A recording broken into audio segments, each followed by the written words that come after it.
All right, we are back. Um, doing some. There you go. So we're doing a special one today. Actually, let me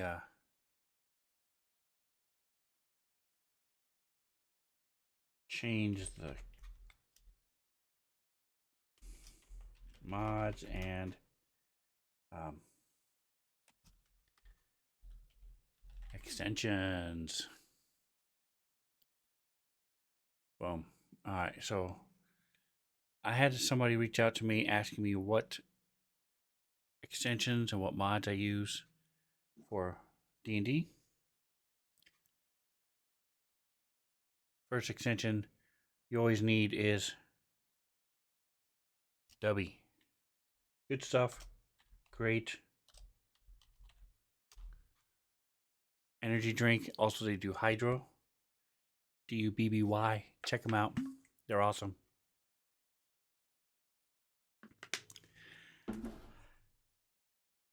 Great tasting. And if you use my code, you get 10% off. So check them out. All right. So on I have cap locks on.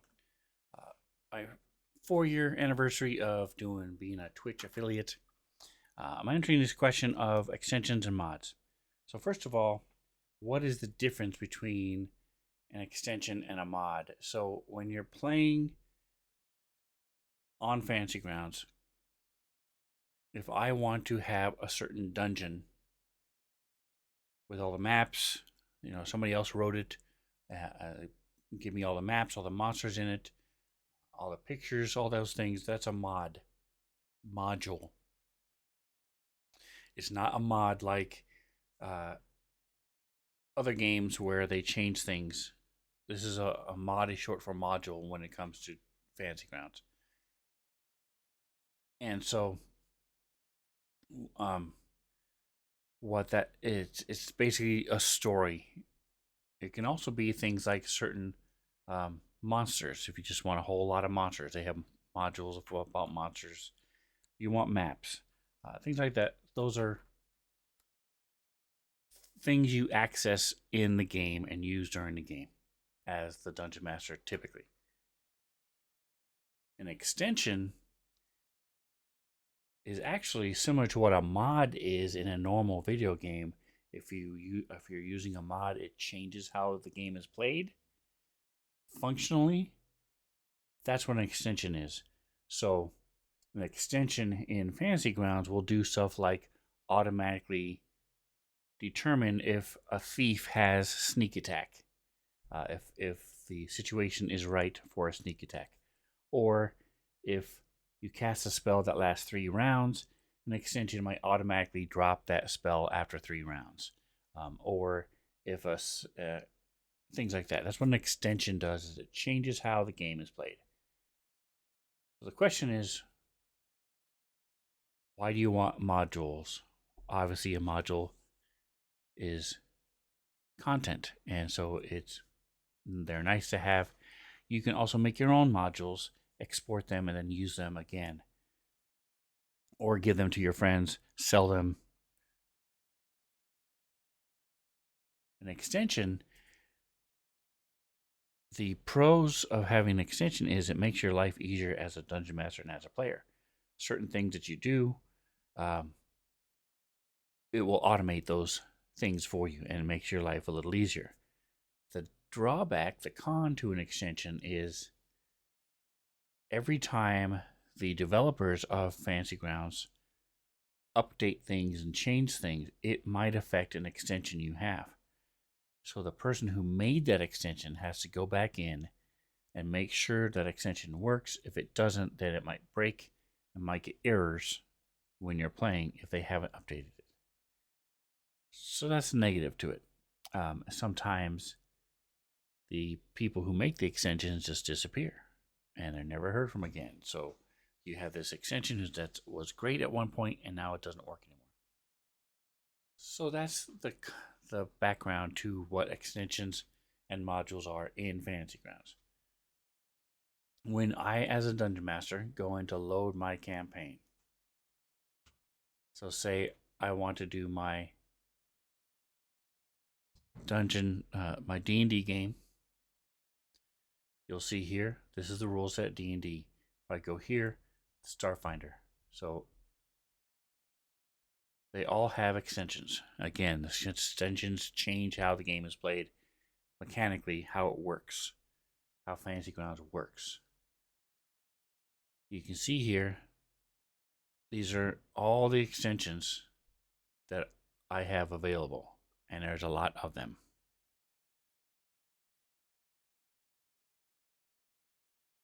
I can filter them by certain developers, certain features, certain settings, or certain themes. A theme is how Fantasy Grounds itself looks, how the buttons, what icons the buttons use, the colors of the background, the colors of the windows, the text, font, and the pop-ups, what they look like. That's what a theme does. So when you're looking at, if I just switch over to themes, there's all different kinds that are available. And that will change how your aesthetics look. It doesn't actually affect anything else besides the aesthetics. Problem is, some of the themes don't correspond well with certain players' eyesight. So if you use, it's sort of the difference between using the dark and light version of, say, Google, or YouTube has a light and a dark version. So one has everything is white background, the dark version has everything with a black background. That's what the theme does. It messes with how it looks. And those are very simple. You just select the one you want. You can only select one theme. It will pick the one that's highest in the list if you accidentally select more than two, more than one. You just select it, open up Fantasy Grounds, see how it looks. Theme is easy enough.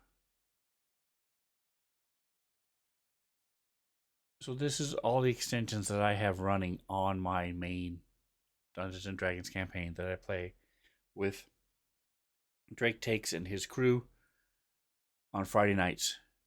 Every other Friday night on Drake Takes channel. For my campaign, I have, for my late night campaign, this is all the ones I use for him. So there are features that are class specific. So say a rogue that do special things for rogues. If I don't have a rogue in my party, I don't need to run that extension. So it's things like that that determine whether or not you use an extension or not.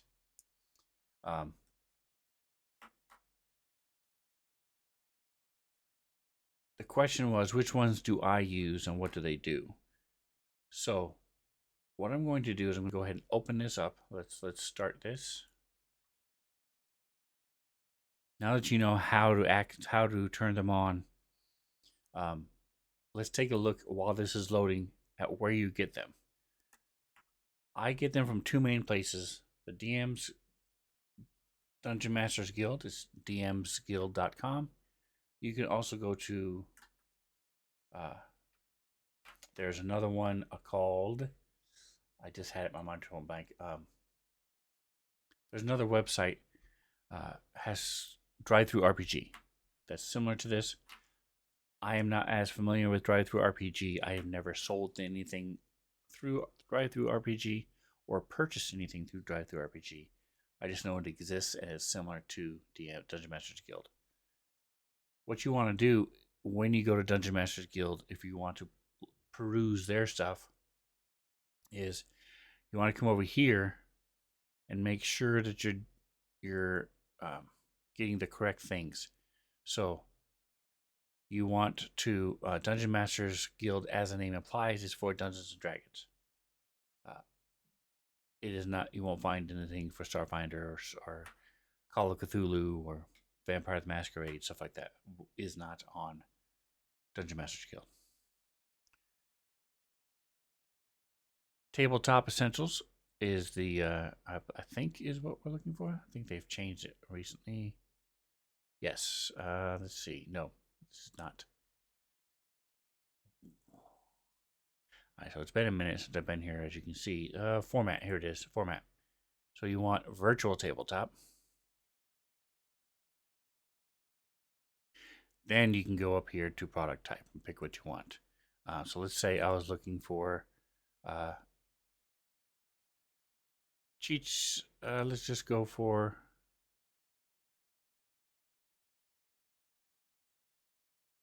I don't want tabletop essentials. I want.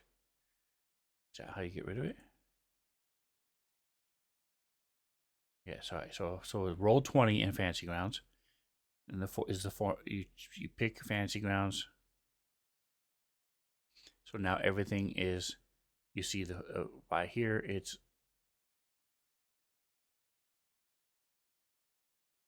Say I like here this curtain call. This is an adventure. Tells you the price. Tells you what it is and what's there. The title includes a mod file for use with Fantasy Grounds. And some of them are more in-depth than others on this site. Some of them you can also get WotC, everything. You can get some major names too. I have put things on here before too. So from one extreme to the other, make sure that you're looking at, just like anything else you buy, before you buy it, you're looking at the ratings and what they do. You can also, they also have a lot of free stuff on here as well. So the price, there's pay what you want to free, all the way up to hundreds of dollars for some of these items. This one here, for example, is $54, normally $68. Once you have them, it's very easy. So this is the Advanced Occult Guide. This is a PDF. And it specifically says PDF. So this is not going to help me at all for Fantasy Grounds. So what I'm looking for is a mod. But all you do is just download it. For example, let me go to, does it have, can I filter? Yes. .mod. Nope. Okay, it won't let me do that. Search within your library. There it is.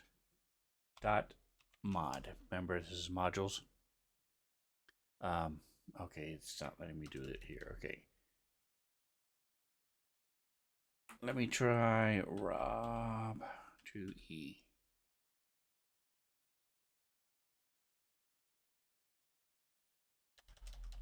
All right, why isn't it?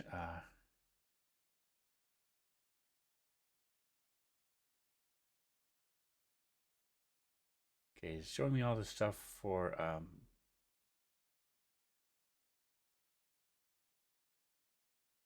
let's see. I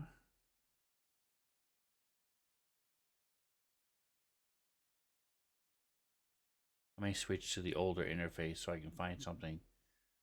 I'm trying to think of something that I have that's a mod that's from DM's Guild.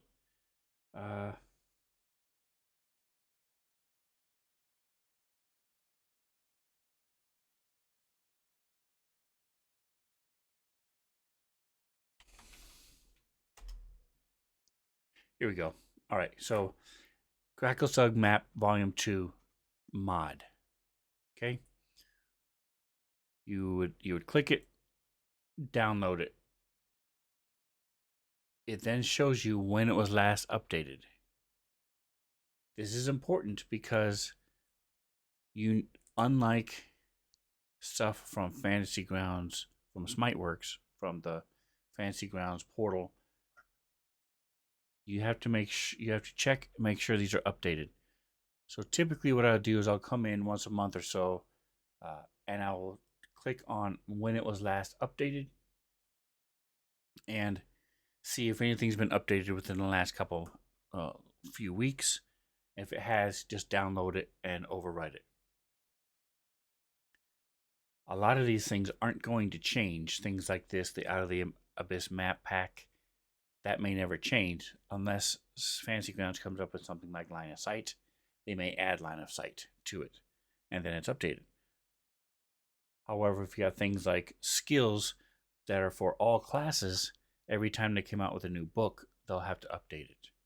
So those type of things will be updated. Um, so just check your updates, make sure, see when they were last updated, and make sure that you have the latest version. How do you do that, Sven? Well, if you go here to your Fantasy Grounds, SmiteWorks Fantasy Grounds, you'll see modules. So this may take a minute because I have, oh no, it didn't. Okay. And you can then go by date. You can see when it was last updated.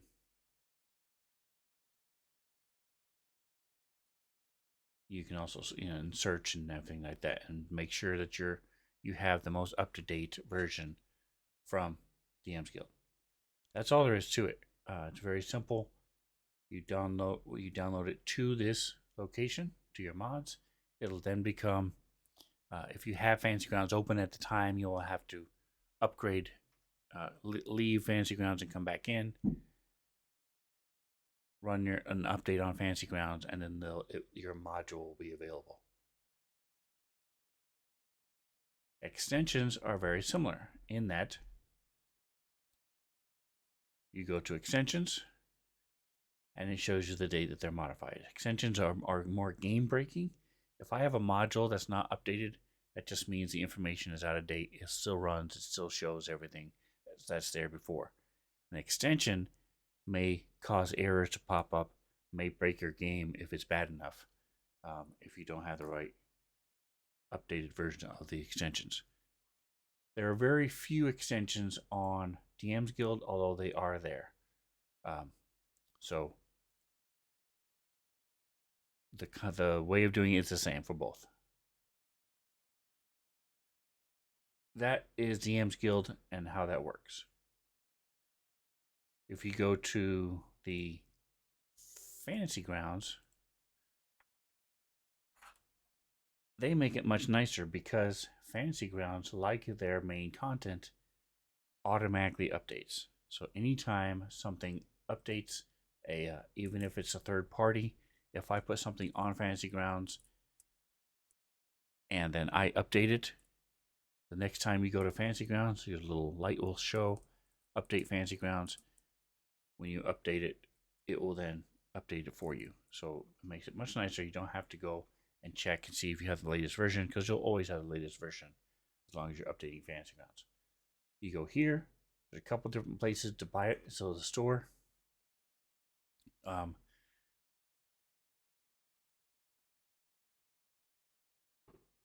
Majority of what they have are modules. And it's the same thing. You just download it. You already own this product. If you didn't own it, you add it to the cart. It automatically downloads it to Fantasy Grounds. Next time you then rerun it, and you'll be, update it. It'll be active. Same thing with your extensions. You can also go to,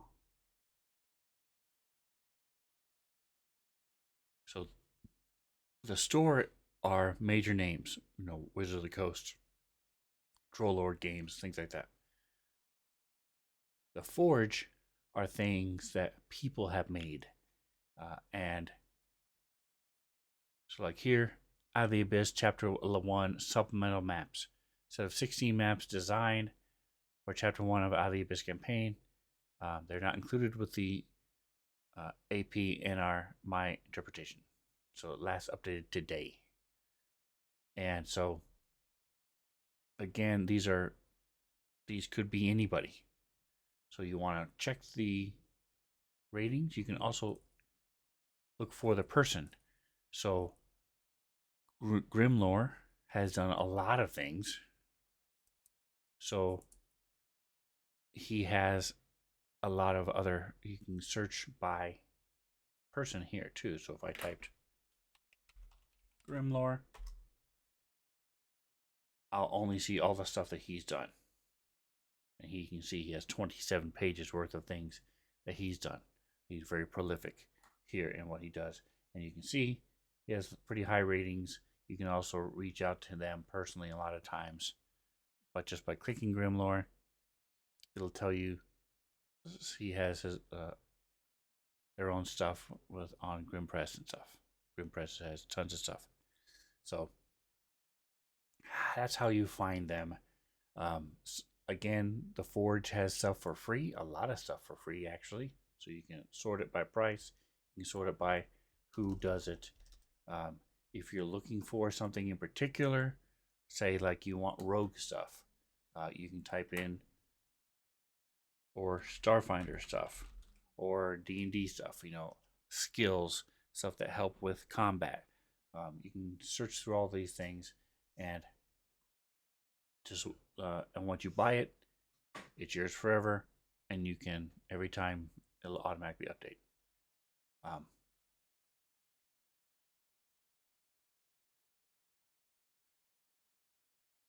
so that's how you obtain them.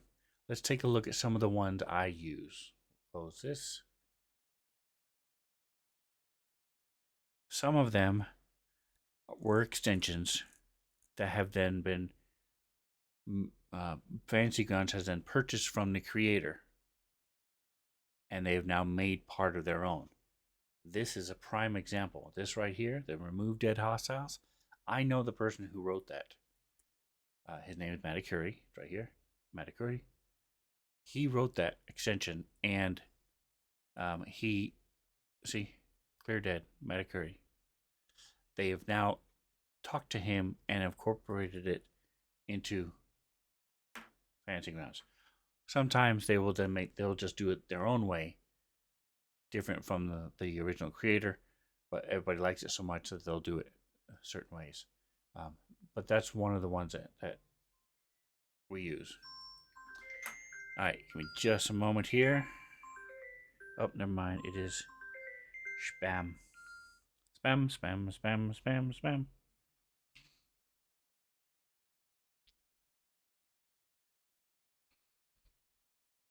Been a Twitch affiliate for 4 years now, and I'm still getting spam phone calls. What's going on? All right, so I'm going to right click on this so I can move it up. Window, unlock position. Right click, window, reset. I can now see the bottom of the chat window. All right, let's scroll all the way up to the top and just go down these so you can see. The official language fonts are extensions that I use. Coin Converter is one of the ones I use. I'm going to leave this here for now. Open up a character sheet. So Boblin is our goblin. Go to inventory. Come down here to his treasure. So he has 2,000 silver. Normally you would have to delete the 2,000 silver, add 200 gold. Instead, I can go right here to convert, and I can type in the number to convert, 200 from silver to gold. Convert. That's what that extension does.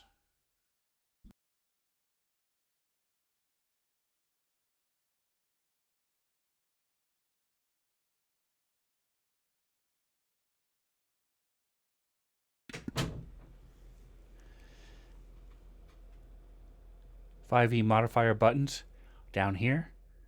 That is the I don't know, honestly. The normal ones does not have cover, opportunity, critical, max, superior cover, and half cover. The normal ones just have +2, +5, plus -2, -5, advantage, and disadvantage. So these 4 are what that extension does. Auras visualized allow me to make a circle around the tokens.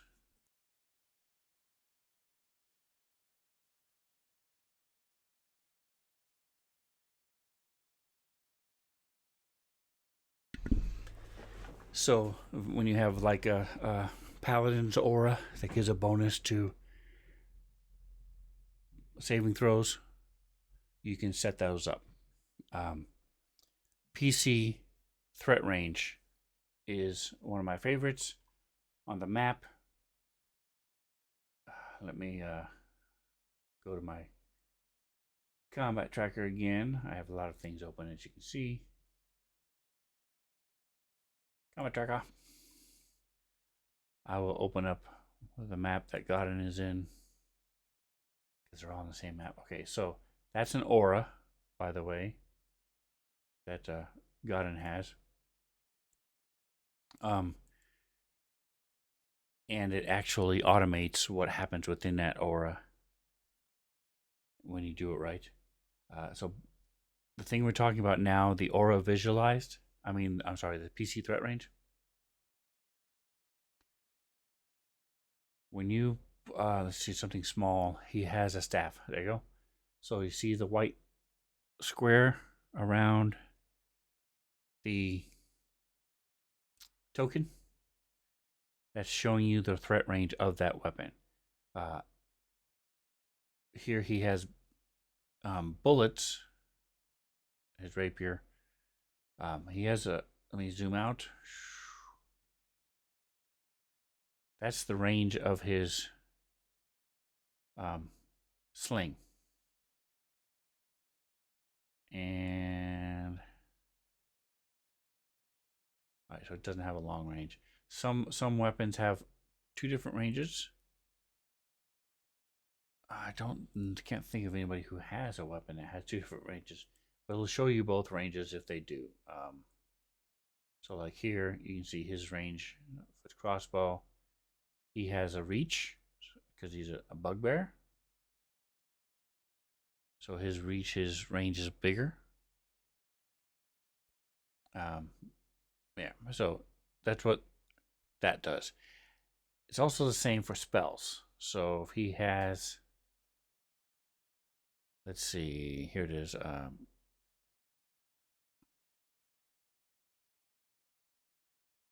Okay, now it's making me a liar. Let's see. Yeah, guiding bolt. All right. Well, I thought it did it for spells. Maybe not. Range is 8.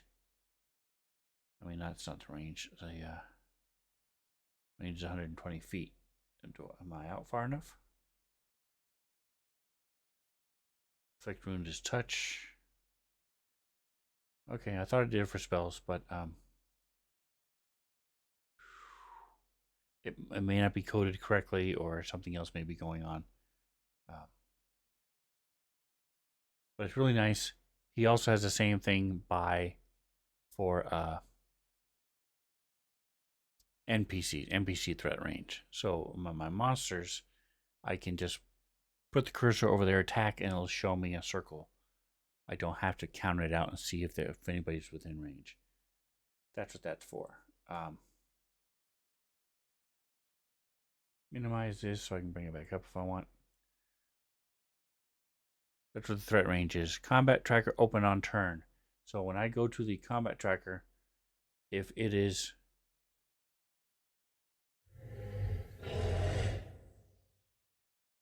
they all have skip turn on them right now. So let me take off skip turn.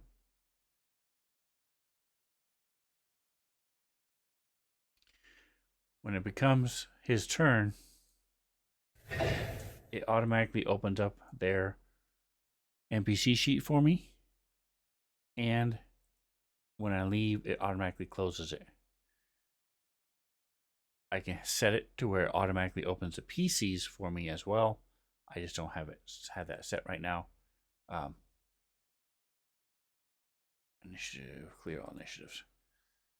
But that's what that does. It opens and closes the character sheets for NPCs and PCs if I wanted to.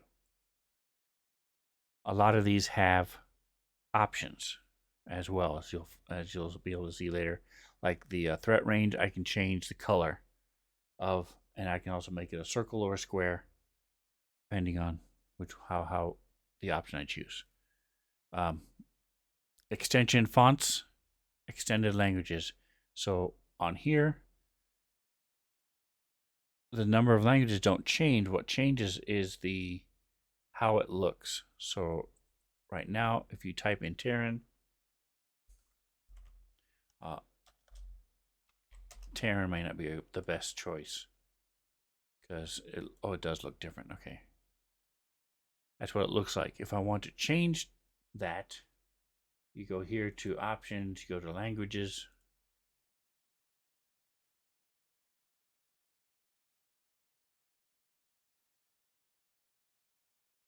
I can go to Terran. Right now it's called Hierarchian Runic. This is what changed. The extended language fonts gives me a crap ton more to choose from. So that, because by default, like Dwarven and Draconic are very similar or are the same even sometimes. Starfinder, a lot of the races, because there's so many alien races, it's nice to have more languages. So that's what that's for. And that's why I have that one. Extended language fonts.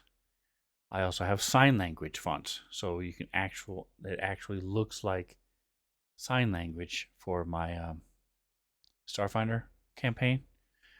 I can also put it in here where the actual finger spelling of words will be finger spelled out.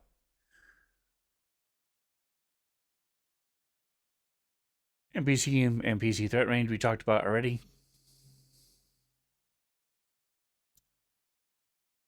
Improved critical. So what this does is it again, there are different options you can pick. So when you go into options, you'll see that combat, house rules, threat range. Remember I talked to you about. You can change the color, you can change the shape and the color. Improved critical. That's what this guy's is. So you can double the dice, you can disable the critical dice, or you can apply crit to immune targets. So, if somebody has adamantine armor, they are immune to crits. You can ignore that. What I have is PC, so this is damage range, improved critical PC damage. Do you apply the modifiers? Yes. And then I maximize the critical dice. So if you do 2d8 damage with your spell or your weapon, you then get a crit. The way the rules is written has it, you just double the dice. So instead of doing 2d8, you do 4d8. Rules is written, you could roll 2 1s on those extra dice. You could roll a total of 4 1s and do 4 damage with a critical. To me, that is not a critical. So I maximize 2 of the any critical dice. So if you have, again, it's 2. If you have 4 dice, the first 2 will be 8s, and the last 2 will be 2. So at least you're doing 18. 18 is a whole lot better than 4.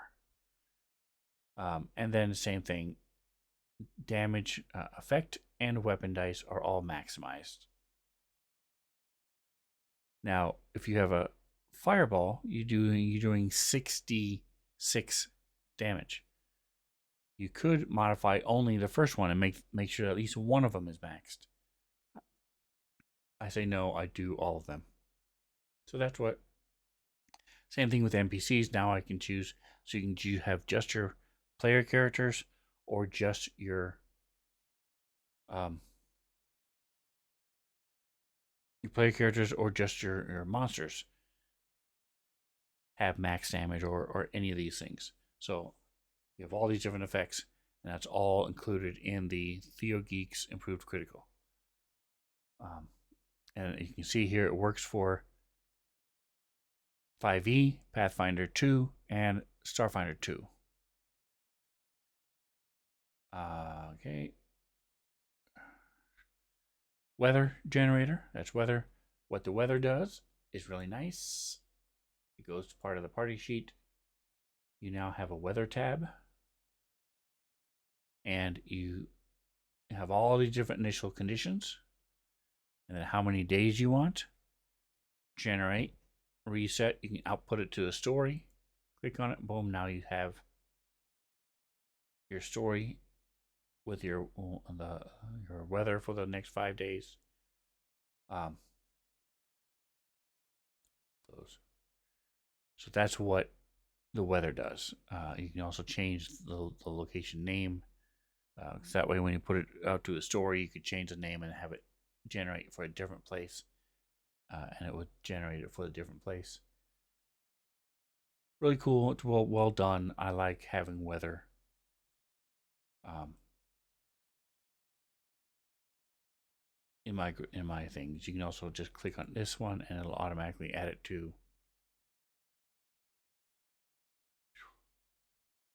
each day. You can just click, and it'll tell you what the weather is at that time. You just click that little speech bubble.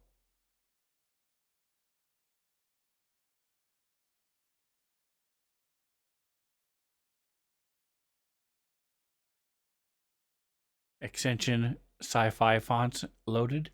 Science fiction fonts, just what I just said. It's just for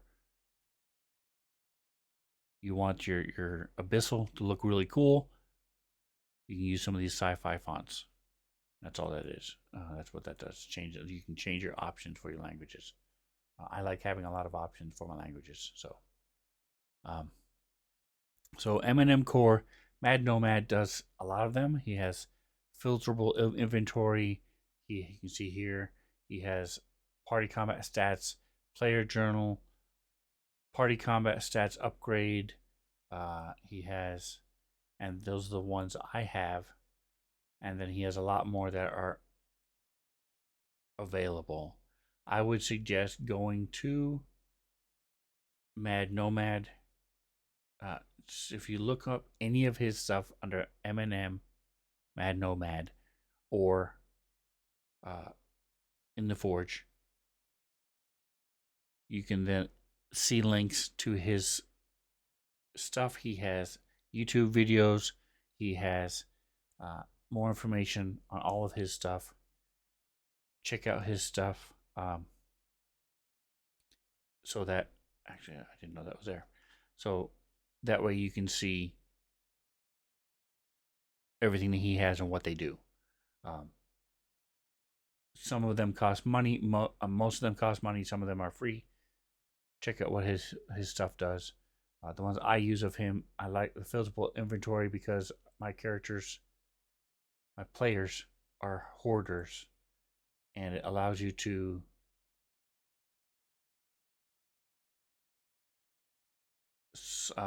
when right now there's a glitch in it, but when it works, it allows you to switch by carried, magic items, worn, equipped, things like that. There's 9 different filters you can do, and it'll filter your inventory based on that, on however you have it filtered. So things like that. That's what that does. Combat stats is it tracks. Again, in the party sheet, stats. So it keeps track. You can have it do it for NPCs and the DM and stuff. I don't. I just have it do for the party, but it lets you know, hey, this is Jackson's biggest. This is the biggest hit. Last night, one of my guys killed an Oni, and it was like, this is the biggest threat that this character has defeated. You can also change what it says when it happens. So like I have one where if they get a crit, it says something like, your mother was wrong, you can do damage, something like that. So it keeps stats of all. So like here's the damage. The GM has done 6,433 damage since we've been tracking it. Jackson, our leader so far is Scrambles. He's done 6,000 damage, for example. So it just keeps tracks of all these different things of statistics, and it has little pop-ups that show up messages here. So here are the messages that happened. The last hit was more than they could handle as they fall unconscious. Well done. That's the deadliest thing you've done. You put down in your adventuring career. Just defeated their 50th, 4th guy, 10th guy, first bad guy, stuff like that. So, wow, what a hit. It's their personal best. So it keeps track. does all that stuff. So those are just a couple of the things I use for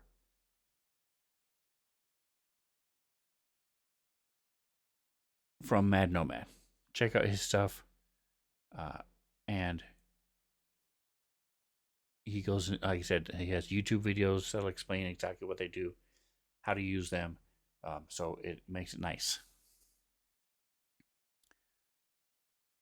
All right, Smiteworks theme, Dungeons and Dragons. Those are all things that come with.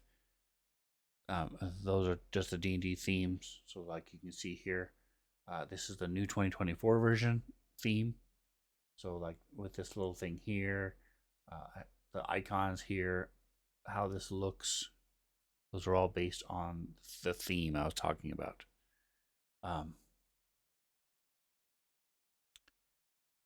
Dropped order. I don't remember what this does, honestly. 5e reliable talent and silver tongue extension. Reliable talent means that when a rogue hits level 10, I believe it is, he gets a thing called reliable talent.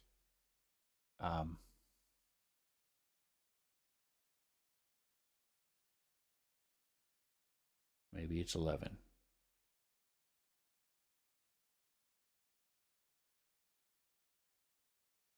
Let's go to rogues and see when he gets it.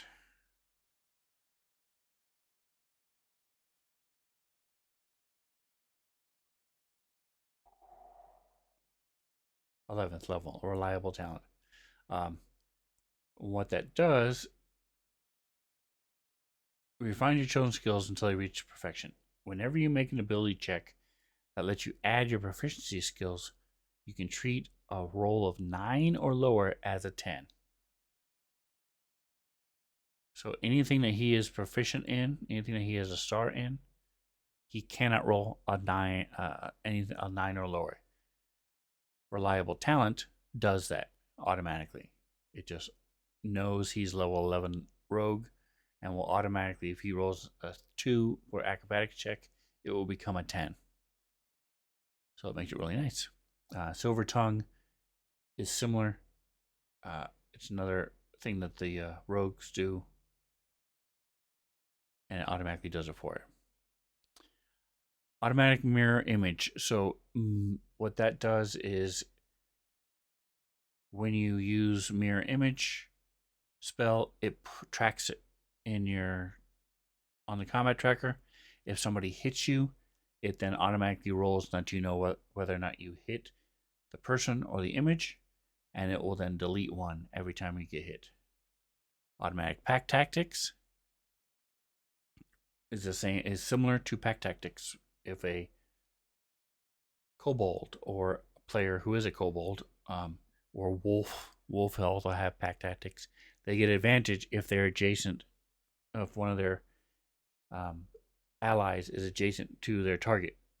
So it will automatically determine that and will automatically give them advantage if they meet those requirements. Sneak attack. Same thing. Sneak attack is awesome. Automatic sneak attack is great. If the thief, the first time the thief hits on his turn, if he has advantage or one of his friends is nearby, it'll automatically add that sneak attack damage to it, and it will then take it away until his next round, until his next turn. So it's the automatic sneak attack is great. Shops is broken right now, but what it does is allows you to build a shop that the players can then shop from. So you can put items into it. They then drag over what they want to buy, and it subtracts their gold or silver automatically from their sheet and adds it to their inventory. So it makes it nice. He has had a recent change in jobs, so he's been a little behind. He normally is right on top of things, so I'm guessing within a month shops will be updated, but that's what that is. Sirenscape sounds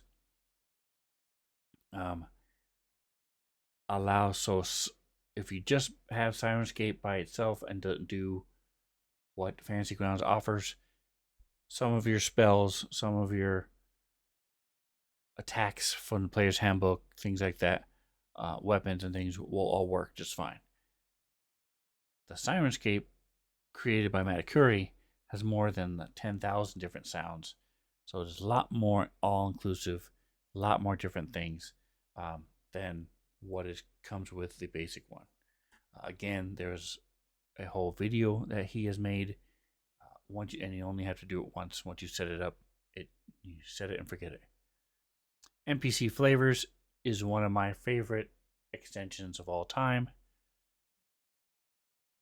It is not important at all, but Manticore Flat, Manticore Depressed Jaunt, Manticore Healthy.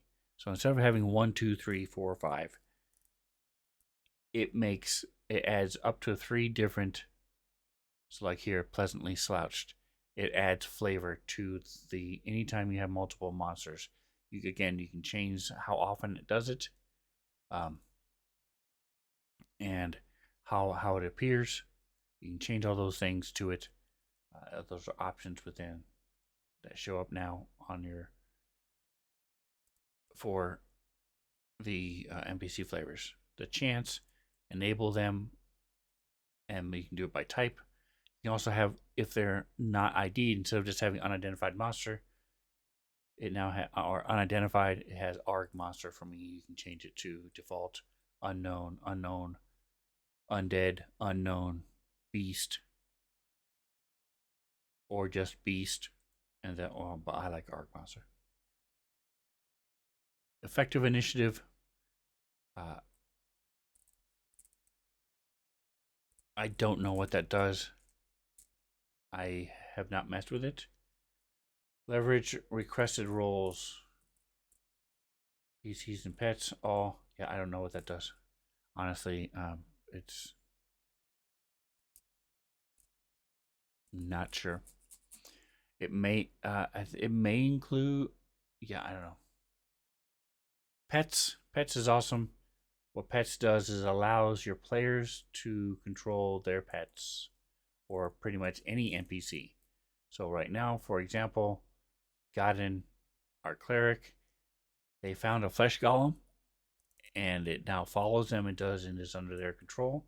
So in his pets, he has the flesh golem and his mount. All of my players have their mounts. What you do is then it adds a pet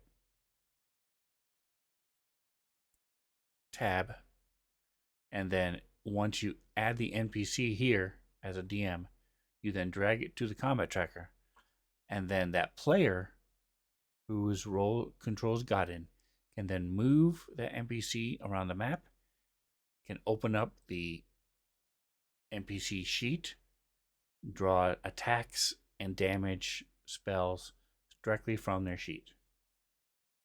So I don't have to mess with it. He can do all of that stuff. That's what Pets does. Pets is great. It's one of my biggest ones. 5e reactions and 5e shield reactions. So if somebody has the shield spell and somebody casts a magic missile at them or it's about to hit them, it'll say, hey, Godin can use the shield spell. The thief, now that he has uncanny dodge, whenever he gets hit for the first time, it'll say, Boblin can use uncanny dodge. So just as a reminder, that's what the 5e shield, that's what the 5e reactions shield reaction extension does the same thing. If you have any kind of reaction, it'll remind you, hey, they can use this if they want. Indicators is what I talked about before with the aura. Clear Dead is the one I mentioned that clears the dead. I can probably turn this off now because I think it comes with Fantasy Grounds. Indicators, Fantasy Grounds has incorporated that into their own mix, so I don't need that anymore. Auras is just what I talked about before. Ongoing save effects, I believe that's basically just and turn-based effects. Both of those do the similar things where if they take bleed damage, every round at the start of their turn. You type in bleed 1d4, it'll automatically roll that bleed damage every round. Same thing with save. If they have to make a saving throw at the end of their turn, a DC 15 wisdom save, you type in the code, it'll then automatically do it at the end of the turn. Chat aesthetics configure, that just makes this stuff fancy. So if you look at this, like this symbol there, that symbol there, those are from that what I just said. If somebody makes an attack, let me go pull up my combat tracker, is literally what it says, is chat aesthetics. Just makes things look cool. So if he attacks Boblin, that little symbol right there, the attack with the blood drop, that's a hit.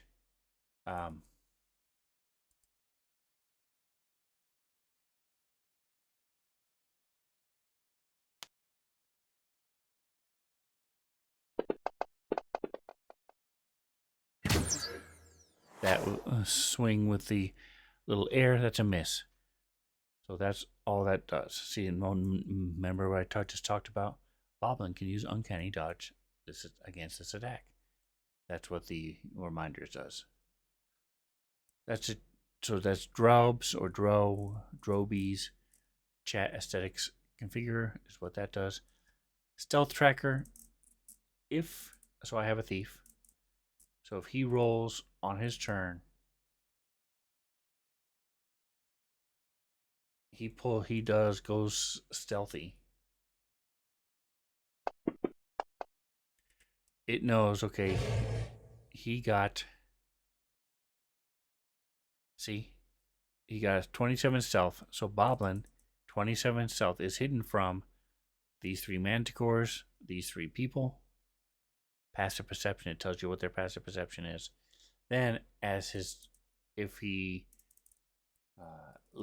his next turn comes around, or if they take a short rest, those things will clear out, and you'll then also, if it becomes somebody else's turn, see, Manticore does not perceive Boblin because he has a stealth 27. That's what that does.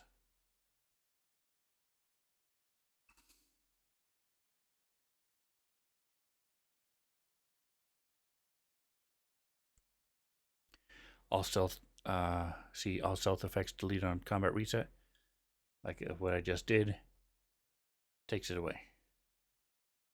I believe it also shows on the combat tracker. I don't remember. I didn't look. So those are the ones that I'm using on my D&D campaign. My Starfinder list is much shorter.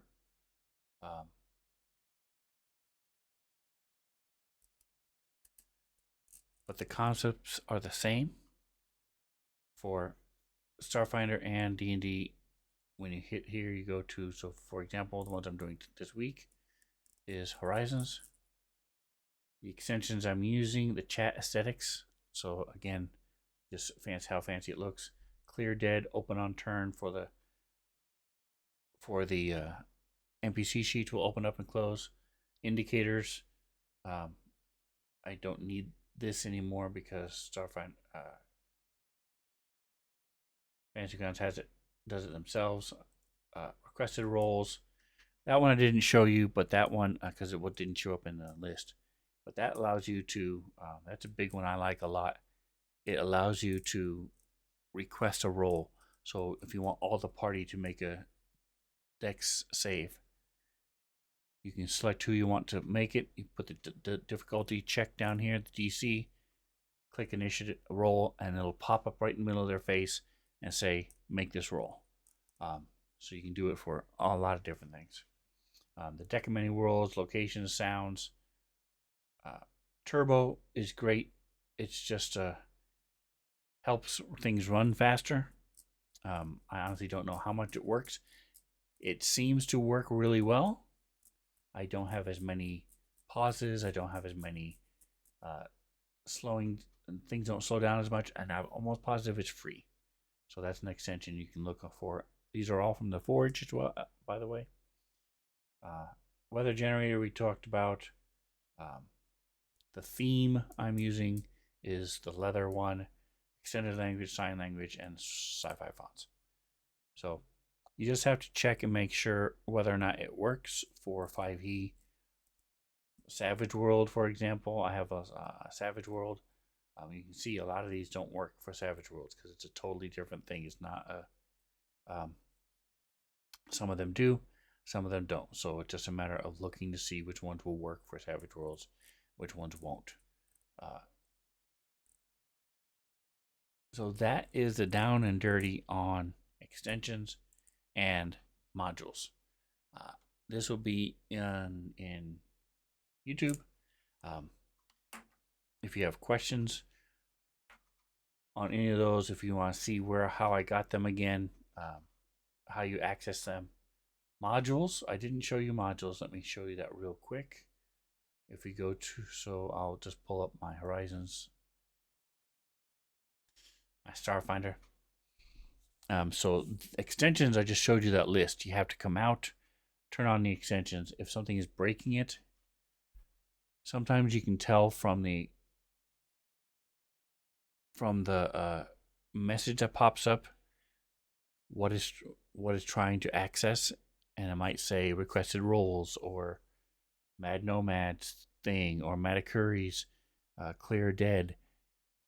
You might be able to read it from there. Other times I've had to go and just turn off all the extensions and then turn them back on one at a time, run, and do it. Luckily, I don't have to do it very often.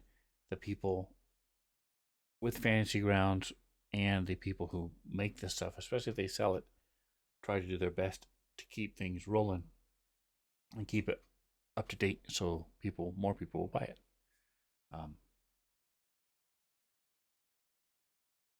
So we talked about extensions. What we're looking at now are modules. Like I said, modules are just the books and the things that you use. I'm not going to worry about shifting this and closing all these things. Modules are right here under library. You go here to activation. Nice thing is you can have it show you the load filter down here, down the bottom there. It says loaded, not loaded. And so these are the ones that are loaded. For example, I'm using battle maps. That's just maps. These are all map packs. And then Starfinder Alien Archive. That's a book. And it's loaded. And it shows you the little laptop that's open. If it's not loaded, the laptop is closed. And so, for example, if I want this Tactical Maps Reincarnated load, because I have it not loaded, as soon as it loads, it'll go away. See, it's gone because I have it there. Now I'll go Tactical Map relocated. There it is, unloaded. And now I have access to it in my stories. I can also click on this to read it. If I want to do reference manual, I can open it up and read it. If I just want to see what the images are,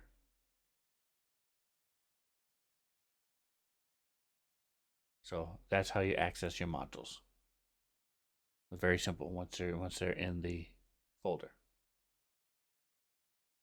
All right, close window. Actually, that's not what I wanted. Why is this considering a window? What's happening?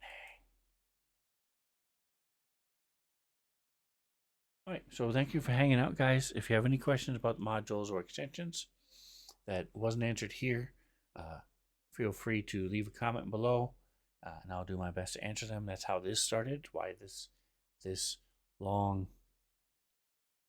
hour-long video exists is somebody wanted to know which ones I use, and so those are the ones I use, and how you can find them. Just look for the name of what they are. Go on the Forge, and I said so many of them are free. and there's a lot more you can access. So have fun messing around with extensions and modules. Don't forget to like, subscribe, and whatever else you do, enjoy the rest of your day.